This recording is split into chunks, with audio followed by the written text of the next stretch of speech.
नमस्कार, खम्मा गणी, सत श्री अकाल, आदाब, केम शो, चिबाय, वणक्कम दोस्तों। आज हम बात करेंगे कुंभलगढ़ फोर्ट के बारे में। राजस्थान में ना बहुत से प्रिंसली स्टेट्स हुआ करते थे पास्ट में। उनमें से एक था मेवाड़ किंगडम। अगर आप करंटली डिस्ट्रिक्ट्स की बात करें तो उदयपुर, राजसमंद, भीलवाड़ा, चित्तौड़गढ़ और प्रतापगढ़ इस मेवाड़ किंगडम के अंडर आती थी। उनमें से चित्तौड़गढ़ मेवाड़ किंगडम की कैपिटल हुआ करती थी और जिसके महाराणा थे महाराणा कुंभा 15 सेंचुरी में। तो महाराणा कुंभा ने मेवाड़ के किंगडम को प्रोटेक्ट करने के लिए 32 फोर्ट्स का निर्माण किया था और उनमें से एक था कुंभलगढ़, जिसकी हम आज बात करेंगे। कुंभलगढ़ फोर्ट को 15 सेंचुरी में बनाया था अरावली हिल्स में।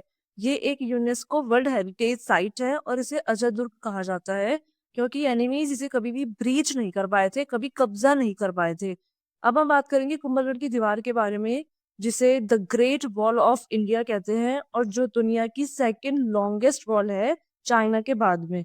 ये 36 किलोमीटर लॉन्ग है और इस दीवार की वजह से कुंभलगढ़ बहुत फेमस है और ये आज भी पूरी तरीके से इंटैक्ट है, कहीं से भी ब्रेक नहीं है।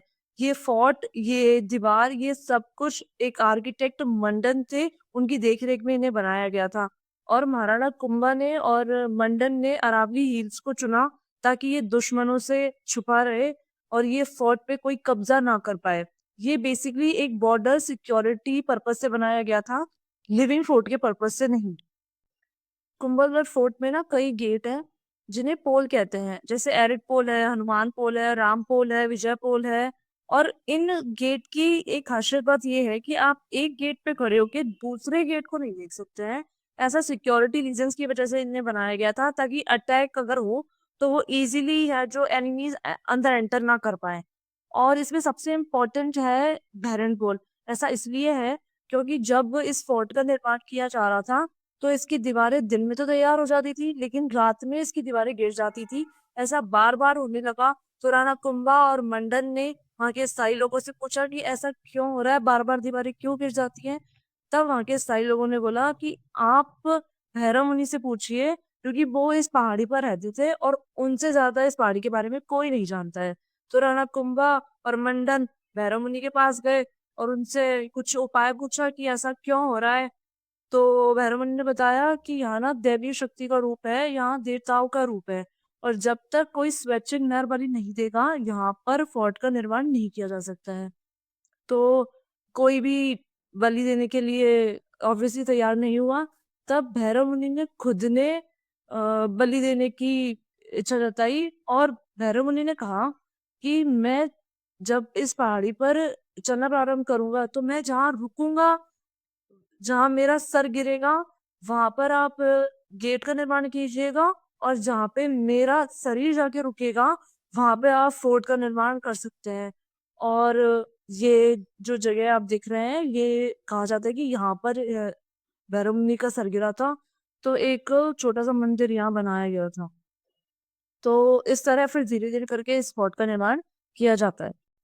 महाराणा कुंभा को बहुत सारी चीजें करने का शौक था, जैसे म्यूजिक कंपोज करना, वीणा बजाना, लिटरेचर लिखना, स्क्रिप्चर्स पढ़ना, आर्किटेक्चर्स डिजाइन्स, इन सभी का बहुत ज्यादा शौक था। उन्हें नवरत्न के रूप में भी जाना जाता था और इन्हीं कारणों की वजह से आप इस स्पॉट में बहुत सारे मंदिर भी देख सकते हैं, जैसे Ganesh temple, Charbhuja temple, Neelkanth Mahadev temple, Parshvanath Jain temple, वेदी जैन टेम्पल। इन सभी को आप वहाँ फोर्ट में देख सकते हैं।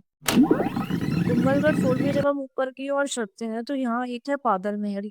ये रेनिंग सीजन में पूरा बादलों से ढका रहता है हाइट पे होने की वजह से। इसे पहले कटारगढ़ बोला जाता था लेकिन 19 सेंचुरी में राणा फतेह सिंह ने इसे पूरा नया बनवाया था और इसका नाम बादल महल रखा था। ये वही जगह है जहाँ पे भैरव मुनि आके रुके थे, उनकी बॉडी रुकी थी। इस वजह से यहाँ एक छोटा सा मंदिर भी बनाया हुआ है। कुंभलगढ़ का फोर्ट पूरा आसपास जंगलों से घिरा हुआ है और इसके बैक साइड में वाइल्ड लाइफ सेंचुरी भी है, यानी कि लीगली डिक्लेयर्ड एरिया है ये। और यहाँ पर सफारी भी करवाई जाती है और आप यहाँ लेपर्ड्स, स्लोथ बियर्स और बहुत तरीके की डियर्स आप लोग यहाँ देख सकते हैं। So thank you for watching it. अगर आप ऐसे वीडियोस और देखना चाहते हैं तो लाइक, सब्सक्राइब एंड शेयर।